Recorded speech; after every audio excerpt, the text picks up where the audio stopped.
Magandang umaga mga katalino. Excited na ba kayo may matutunan sa araw na ito? Kung excited na kayo, halina't panoorin natin ang inanda namin para sa inyo.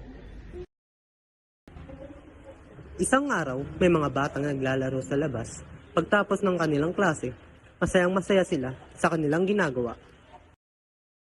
Laro tayo. Ikaw kaya. Takbo ka na.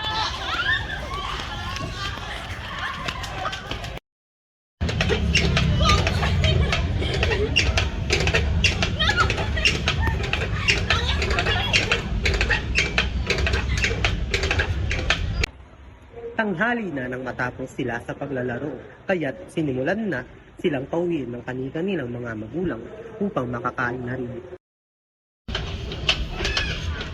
Anak ka na, uwi na tayo. Ano ba yan Tara na.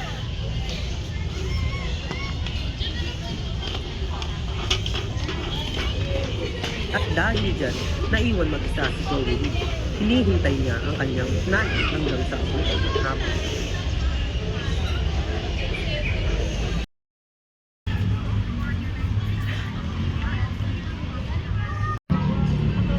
Naku, anak. Pasensya ka na, nalita ko. Alam mo naman, lumapit pa ako para may babaon ka bukas. O siya, halika na.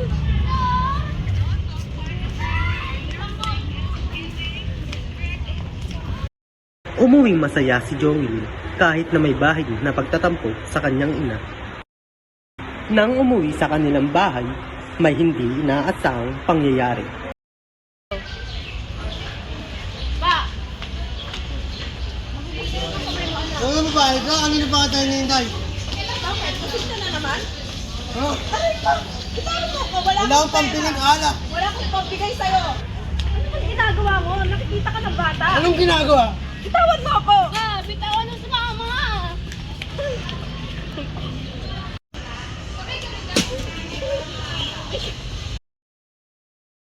Lagi mong tatandaan na mahal na mahal ka ni nanay. Pabayaan mo na yung tatay mong lasinggero. Opo.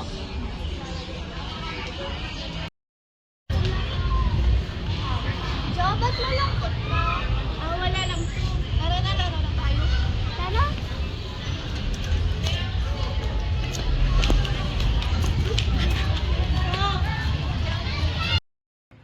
Naglalaro silang magkaibigan nang may hindi inaasahang pangyayari ang naganap. May biglang mga nanggulo sa kanilang mga babae.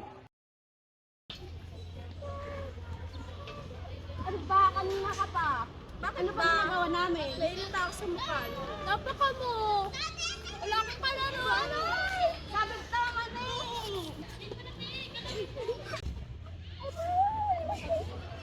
Kanina ka pa naglalaro lang kami.